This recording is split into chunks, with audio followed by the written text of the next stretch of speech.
Thousands of young Nigerians are seeking to leave the country in search of a better life. This trend has a name. It's called Japa, which in Yoruba language means to escape.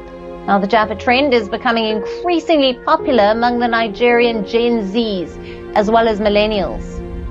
As per a survey conducted in the year 2022, around 70% of Nigerians aged between 18 and 35 would relocate given the opportunity. In 2019, the figure was at just 39%. Many middle-class Nigerians have expressed frustration with high unemployment, lack of opportunities, corruption, and infrastructural gaps in Nigeria. They have been sharing their Japa experiences on social media, and many of them are encouraging their peers to do the same. There are some popular Japa destinations, the UK being at the top. There are more than 270,000 Nigerians living in the UK, according to government statistics. The US and Canada are also highly desirable. Hey guys, what's up and welcome back to my YouTube channel. This video marks the first video in my immigration series where I'll be talking about my personal experience living in the UK as an international student for the past 4 years. My ultimate goal is to get an ILR, which is referred to as an indefinite leave to remain. And so yeah, if you're an international student wanted to settle down in the UK or just curious about the process, then stay tuned. So in today's video, I'll be talking about how I got my student visa and some of the challenges I faced trying to extend my student visa due to some issues concerning my university graduation timeline. And so this video highlights, the importance of taking action early on and also asking the right questions. So the journey began with the visa process, a crucial step for any international student, and I applied for my UK visa in Nigeria, where I had to gather a ton of documents from my acceptance letter, financial statement, and TB test. It was overwhelming, but every step felt like a closer step to a new beginning. After submitting my documents online, the next step was attending a biometric appointment at a visa application center, and this is where they took my fingerprints and as well as a photo. And after a week or two, I received my visa, and that was a huge relief for me. And I started preparing. I packed my bags, and before you know it, I was already on a flight to the UK. Arriving in the UK for the first time was very exciting, at the same time also nerve-wracking. I remember going into border control and they checked my visa and other documents, and after checking all my documents and going through the reality set in that I was here to study, and everything felt so real to me. Looking back, the visa process taught me to be proactive, and my advice for anyone starting their journey is to stay informed and be prepared every step of the way. Fast forward to my integrated master year. After successfully completing my BSc in real estate, I was ready to start my master's at the University of Reading. Everything seemed smooth, but I faced an unexpected hurdle, which was concerning my visa. During my first few months of the master program, I received an email which threw a wrench in my plans. The email suggested that my course wasn't considered an integrated program anymore for visa compliance purposes. This meant that I had to, apply for a new student visa, which will allow me to continue my studies. This news hit really hard, and I didn't expect it, and it was already halfway through the term.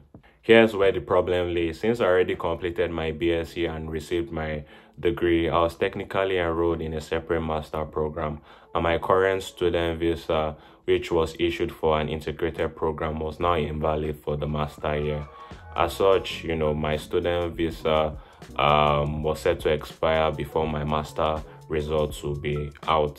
As such, I was now not eligible for the graduate route visa, and I had to take action in order to prevent this from happening.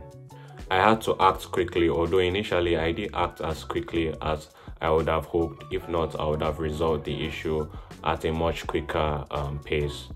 and I contacted the university visa office and raised questions about the implications, and I found out that I could apply for a period of absence that will allow me to go back to Nigeria to renew my Nigerian passport because it had expired, and I won't be able to apply for a visa extension with an expired Nigerian passport. And it was much more quicker to renew my passport in Nigeria than here in the UK, as it would take a long period of time to renew my passport in the UK. So I went back to Nigeria and renewed my passport, came back to UK, and I applied for the visa extension. Once I came back to the UK, I immediately applied for the student visa extension, and thankfully the university covered the cost for the visa extension application, and within a few weeks I was given a visa extension for until January 2025, which will allow me enough time to complete my master and apply for the graduate route visa. So stay tuned for that and on how to apply for the graduate route visa, and my experience and what I needed to do in order to apply for it. This experience taught me two key lessons. One, to always act quickly when it comes to visa matters. Delays can seriously impact your plans. And secondly, is to always ask questions. Don't hesitate to ask questions. If I didn't reach out to the university, I wouldn't have known about the period of absence options, which ultimately allowed me to resolve the issue in time. Looking back, one of the biggest lessons I learned during the entire process is acting early on. Things would have been a lot smoother if I had tackled the visa issue sooner. At first, I didn't realize the situation was that serious. I should have acted on the email as soon as possible, and I would have started the process, and I'm sure I would have avoided unnecessary stress. Like many other students, I thought I had enough time, and the situation was not that urgent to me. But as it turns out, when it comes to visa matters, every day counts. Another key takeaway from this situation is the importance of asking questions. It's easy to feel very overwhelmed in this type of matters, but that's why it's very important not to hesitate to ask questions. Initially, I didn't know about applying for the period of absence option. Is until I asked someone at the university whether I could do this, and I was able to apply for the period of absence option, go back to Nigeria and renew my Nigerian passport, and then come back to the UK and apply for the visa extension. If I didn't ask questions or take initiative, my situation would have been a lot worse. So applying for the period of absence allowed me to resolve my passport issue, and ultimately I was able to apply for the visa extension in time. In the end, things worked out because I took action and sought out necessary information.